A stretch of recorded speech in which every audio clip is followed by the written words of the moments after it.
Hi, this is Andy Hoffman of CryptoGoldCentral.com and the World Crypto Network. It's Tuesday, March 13th, and as much as I hate to admit it, we're in a bear market. Not one that's going to have any impact on Bitcoin's long-term use case, adoption, or upside potential, and not necessarily a long one, although in Bitcoin, the current 3-month downtrend feels like an eternity.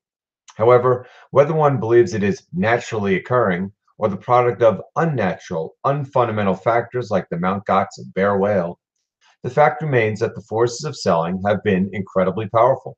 In Bitcoin, since the bear whale started selling on December 18th, and in altcoins, since Wall Street's historically reckless dot-com like New Year's buying spree exhausted itself January 14th.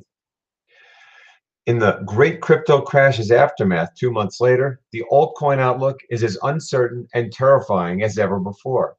As now that the crash woke up investors to the fact that 95% plus have no use case, but instead are pump and dump money grabs leeching off Bitcoin's success, they will be scrutinized like never before, at a time when across the board, cryptocurrency is in a bear market. And if you are crazy enough to do anything with your Bitcoin other than HODL, you'll likely be doubly wrecked. Like, for instance, lending your Bitcoin to cloud miners, like Genesis, which was issued a cease and desist order today by the South Carolinian government, or buying Z Classic to get B private, both of which have collapsed in price. And yet, people still buy ICOs, i.e., the lowest rung on the crypto investment totem pole, of which at least half of scams and nearly all the rest so speculative they make OTC penny stocks appear conservative. In fact, the majority of most blockchain conference attendees are still dominated by ICO promoting, despite the equally ominous fact that perhaps 90% of ICO investors have no idea what ICOs actually are, as described perfectly by the following Jorge Timon tweet. ICO investors think they are buying shares of a Ferris wheel, i.e. the company, but all they are buying is the plastic tokens redeemable for a ride on the Ferris wheel. To which Faber James had an even more telling ICO damning reply. This before the Ferris wheel has even been built or designed, yet including promises that the wheel will reach into the stratosphere. Not sure which is dumber, taunting the laws of physics or the SEC.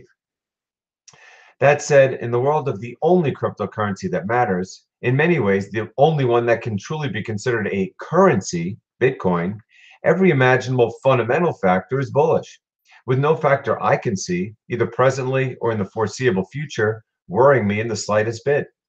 Thus, contrary to what prices have recently suggested, real-world usage continues to grow, whilst its technology advances, security enhances, and the legacy financial system it competes with inexorably weakens. To wit, just yesterday, I helped several clients set up and use Trezor's newest, most user-friendly and secure products to receive Bitcoin in transactions that took no more than a minute and cost less than $1. So, with that background, let's consider today's premise, i.e., the ramifications of the crypto bear market. For many coins of a permanent nature, but for King Bitcoin and the handful of altcoins with viable long-term use cases, a mere blip within the still nascent but soon-to-be historic bull market.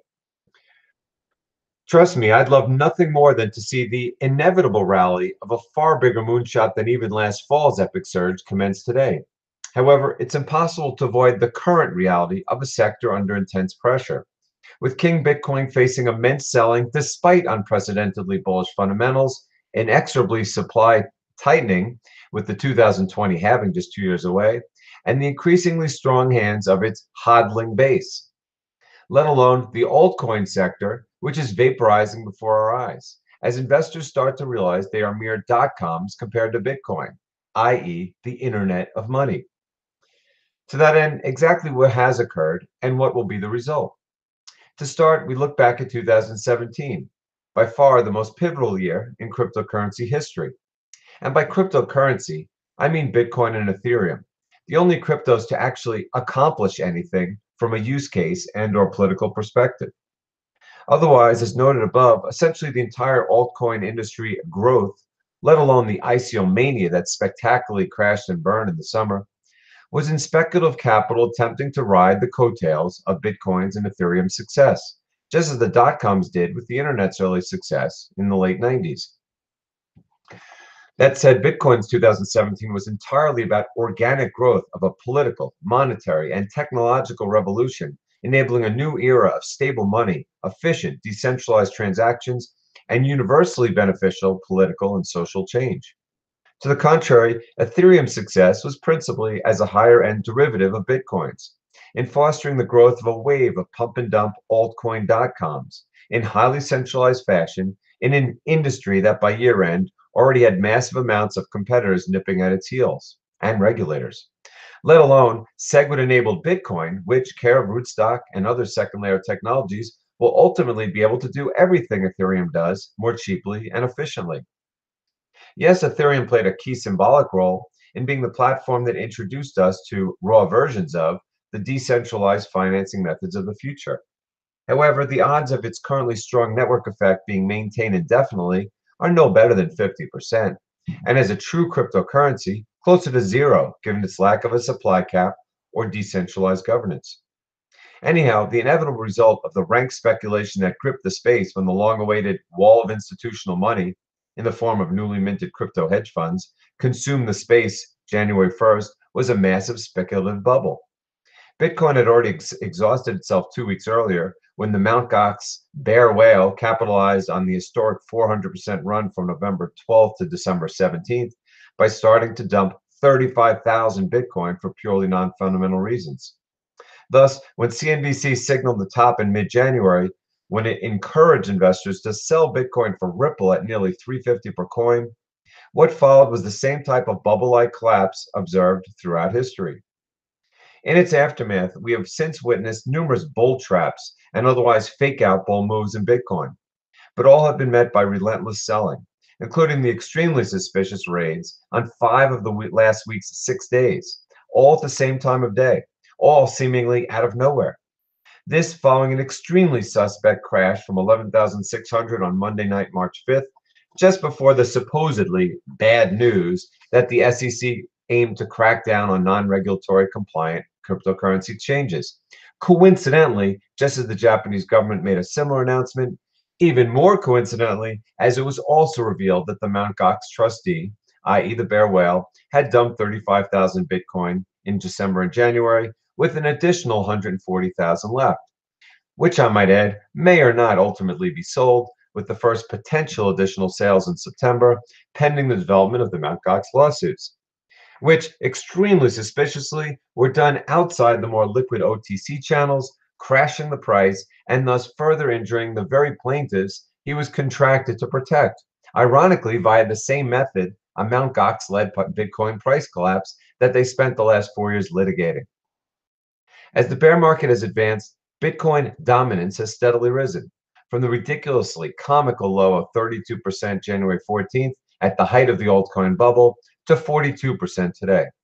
That said, this increase, as impressive as it sounds, pales in comparison to the 62% peak of December 17th when Bitcoin approached $20,000, let alone the 86% level it sat at a year ago, when first the scaling debate intensified in March, followed by the Ethereum-led ICO bubble in May, and finally the historic altcoin explosion in the fall, exemplified by the rash of Bitcoin hard forks of increasingly dubious nature.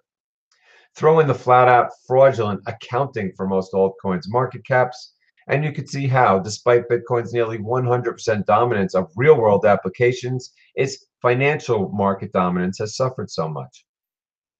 Moreover, when one considers the recent Bitcoin dominance increase from 32% to 42%, one must realize that incredibly, the vast majority of altcoins still trade at the same ratios to Bitcoin as they did at the mid-January market peak.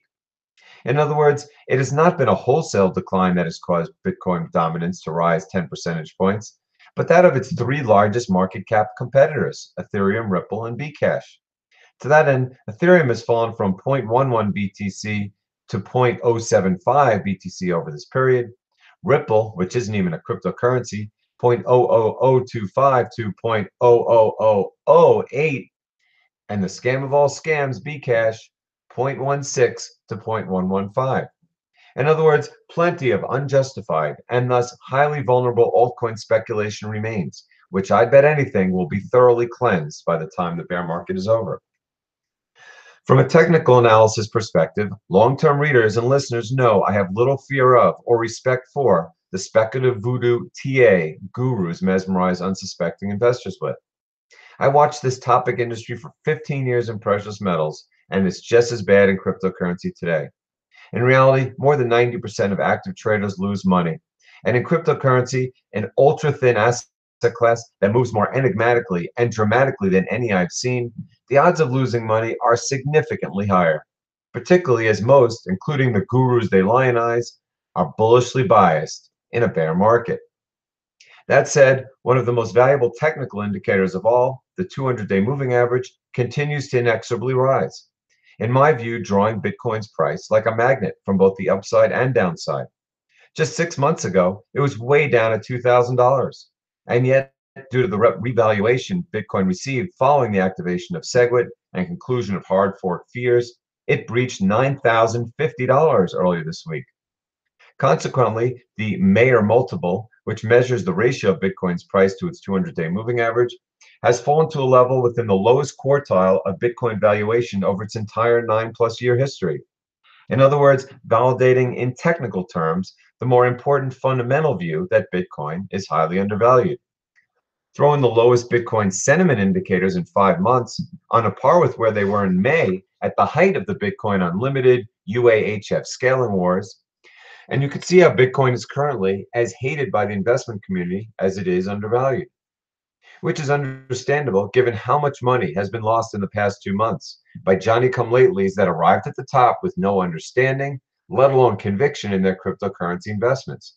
Trust me, I know, as in the 6 months CGC has been in business, it generated most of its revenues when Bitcoin's price was near the highs, as opposed to today, when despite the price being more than double the $4,000 price it traded at when the website was launched in September, business is dead. During bear markets, seemingly everything that could possibly be interpreted negatively is.